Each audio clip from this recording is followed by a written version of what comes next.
क्या आपने नेटफ्लिक्स का नाम सुना है? क्या आपके पास अमेजॉन प्राइम की सब्सक्रिप्शन है? क्या आपके मोबाइल में हॉटस्टार नाम की ऐप है? अगर है तो ये वीडियो को ज़रूर एंड तक देखिएगा, क्योंकि बहुत सारे ऐसे डेटा है, बहुत सारी ऐसी बातें हैं जो आपके होश उड़ा देंगे। सबसे पहले यूट्यूब की बात करते हैं। यूट्यूब के डेटा की तरफ थोड़ा ध्यान देते हैं। अक्टूबर 19 से दिसंबर 19 में यूट्यूब की जो व्यूअरशिप थी, उस व्यूअरशिप में 13% का ग्रोथ देखा गया है जनवरी 20 से मार्च 20 तक, और ये व्यूअरशिप पहुंच गई है 30,000 करोड़ आवर्स। और उस 30,000 करोड़ आवर्स में से 20,000 करोड़ आवर्स आज की मिलेनियल कही जाने वाली युवा पीढ़ी ने देखे हैं। मिलेनियल मतलब 18 से 34 वर्ष तक का युवा वर्ग, 18 to 34 ईयर्स। और इस पीरियड के दरमियान YouTube में 20.5% के सब्सक्रिप्शन बेस में भी ग्रोथ देखा गया है।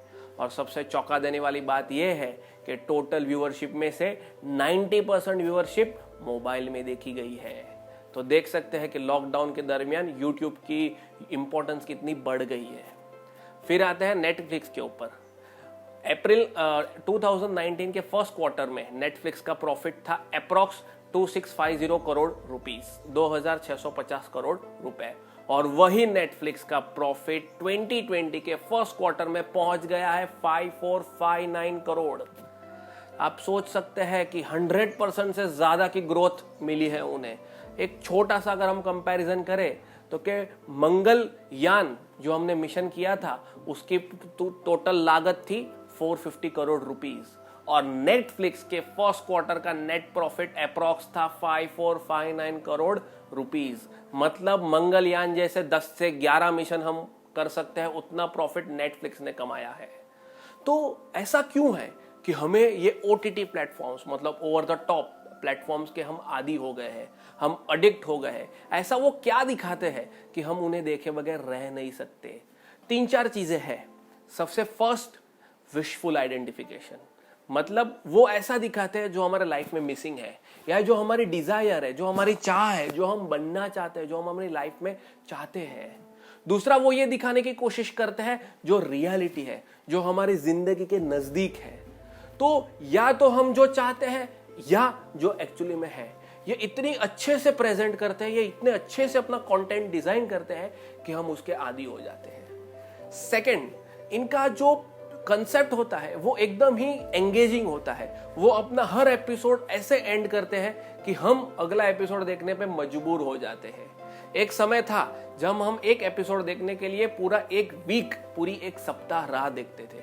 फिर ऐसा वक्त आया कि हम सारे एपिसोड डाउनलोड कर लेते थे और हमारे वक्त पे देखते थे। पर आज जैसे ही आपका एक एपिसोड खत्म हो जाता है, तुरंत अगला एपिसोड क्यू अप हो जाता है और 3-4-5 सेकंड में ऑटो प्ले होने लगता है और हम उसमें बंध जाते हैं। तीसरा रीजन क्या है इसका, कि ये लोग इस तरीके से अपना कंटेंट, इस तरीके से अपने सीरीज लिंक करते हैं कि एक सीजन के बाद दूसरा सीजन, दूसरा सीजन के बाद तीसरा सीजन हम देखते ही जाते हैं, देखते ही जाते हैं। इसके लिए मैं आपको एक बेस्ट एग्जांपल दूंगा बाहुबली मूवी की। Baahubali movie, Baahubali part 1 end हुआ था कटप्पा ने बाहुबली को क्यों मारा, क्वेश्चन ऑफ द ईयर हो गया था। इतनी हाइप क्रिएट कर दी थी ये क्वेश्चन ने कि बाहुबली 2 बाहुबली 1 से बड़ी हिट साबित हुई। और ये क्वेश्चन के कारण जिन लोगों ने बाहुबली नहीं देखी थी वो पहले बाहुबली 1 देखे, फिर उन्होंने बाहुबली 2 देखी। तो इस तरीके से ये अपना कंटेंट डिजाइन करते हैं कि ऐसा एक लूज एंड छोड़ देंगे कि हम उस रहस्य को जानने के लिए उत्सुकता में अगला पूरा सीजन देख लेते हैं। चौथा रीजन साइंटिफिक रीजन है। जब हम कुछ अच्छा काम करते हैं, जब हम ऐसा काम करते हैं जिससे हमें अच्छा महसूस होता है, तो माइंड में एक डोपामिन नाम का हार्मोन सीक्रेट होता है, रिलीज होता है। अब ये हार्मोन क्या करता है, हमारे अंदर उत्सुकता बढ़ाता है, क्यूरियोसिटी बढ़ाता है ये चीज ज्यादा करने की। और जैसे जैसे हम वो चीज करते रहते हैं वैसे वैसे डोपामिन का लेवल बढ़ता जाता है, और एक बार डोपामिन का लेवल बढ़ता जाता है तो हम उस चीज के आदी हो जाते हैं। कहना यह चाहता हूं कि एक ड्रग का जैसे एडिक्ट होता है वैसे हम उस कंटेंट के या उस OTT प्लेटफॉर्म के एडिक्ट हो जाते हैं। तो ये सारे रीजन है कि हम एडिक्ट हो गए हैं। तो अब देखते हैं कि क्यों, रीजन, इसके नुकसान क्या है। उससे पहले मैं ये कहना चाहूंगा कि 3 टाइप की ऑडियंस है आज के जमाने में। एक नॉर्मल ऑडियंस जो एक एपिसोड देखती है, कुछ समय बिताती है, फिर बंद करके अपना काम करके कुछ समय बाद या अगले दिन वापस आती है। दूसरे, जिसे हम बिंज वॉचर्स कहते हैं। बिंज वॉचर्स का डेफिनेशन ये है कि जो बंदा एक ही बार में, एक ही सिटिंग में 2 से ज्यादा एपिसोड देखे तो इज अ बिंज वॉचर। अगर आप एक ही साथ एक ही जगह पे बैठ के तीसरा एपिसोड देख रहे हो, मतलब you are a binge watcher. और उसके लिए थोड़ा सा डेटा है।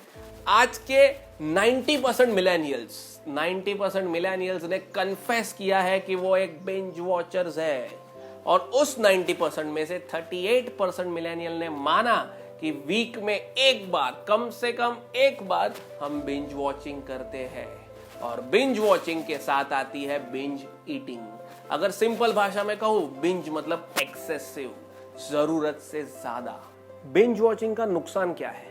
भगवान स्वामीनारायण ने वचनामृत प्रथम 16 में कहा है, सवड़ा विचार ग्रहण करवा, अवड़ा विचारनो त्याग करो।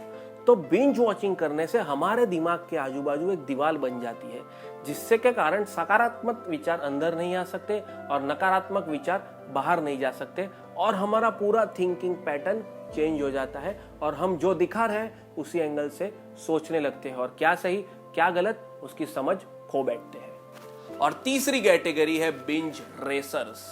एक जमाना था थिएटर्स और मूवी का कि लोगों में फर्स्ट डे फर्स्ट शो देखने का क्रेज था, और आज ये बिंज रेसर्स होते हैं। वो क्या करते हैं कि जिस दिन वेब सीरीज रिलीज हो जाती है उसी दिन बैठ के सारे एपिसोड एक साथ देख लेते हैं, उसे बिंज रेसर्स कहते हैं। और 855 लाख लोगों ने माना है कि वो बिंज रेसर्स है। जिस दिन वेब सीरीज रिलीज हो जाती है उसी दिन बैठ के उसके सारे एपिसोड वो देख लेते हैं। तो ये सब मैंने आपके साथ डेटा शेयर किया, ये सब मैंने आपके साथ बात शेयर की। क्यों?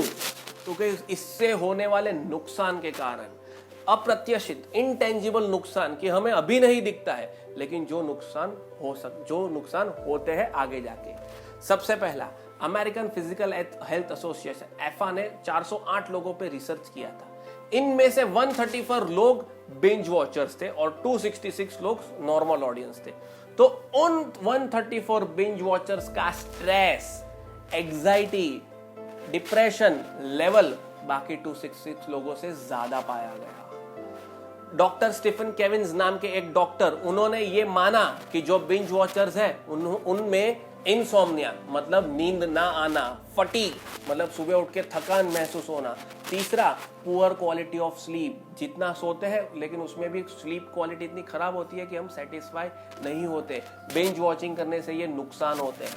हम ऐसा एक्सक्यूज देते हैं कि मुझे नींद नहीं आ रही इसलिए मैं ये देखता हूं। ऐसा नहीं है, हम देख रहे हैं इसलिए हमें नींद नहीं आती। अगला रीजन जो मेरे हिसाब से बहुत इंपॉर्टेंट है वो है कि जैसे ही सीरीज खत्म हो जाती है हमारे जीवन में खालीपन सा महसूस होने लगता है। हमें और अंदर से उत्सुकता जागती है कि अब मैं क्या करूं, मुझे और देखना है, ऐसा कोई सीरीज और देखना है। और इसीलिए आप ऐसे ऐप में देखोगे कि नीचे लिखा आता है यू मे लाइक। तो हम ऐसे वीडियोस और जाके रिसर्च करते हैं और ढूंढते हैं और हम देखते ही रहते हैं। CEO Netflix mister read Hastings ने 2017 में खुद ये माना है कि हमारा कंपटीशन किसी के साथ नहीं है, हमारा कंपटीशन मात्र आपकी नींद के साथ है। तो हमारी नींद चैन चुरा के ये लोग अपनी जेबें भर रहे हैं। तो अब आप ये कहोगे या आपको ये क्वेश्चन उठेगा कि चलो माना कि हम ये सब करते हैं, ये सब डेटा है और ये सब नुकसान है, तो हम इससे बचे कैसे? इससे बाहर निकलने का रास्ता क्या है? इससे बाहर निकलने के बहुत इजी और सरल रास्ते हैं। सबसे पहले, बी अ रिस्पॉन्सिबल ऑडियंस। ये वेब सीरीज में दिखाते क्या है?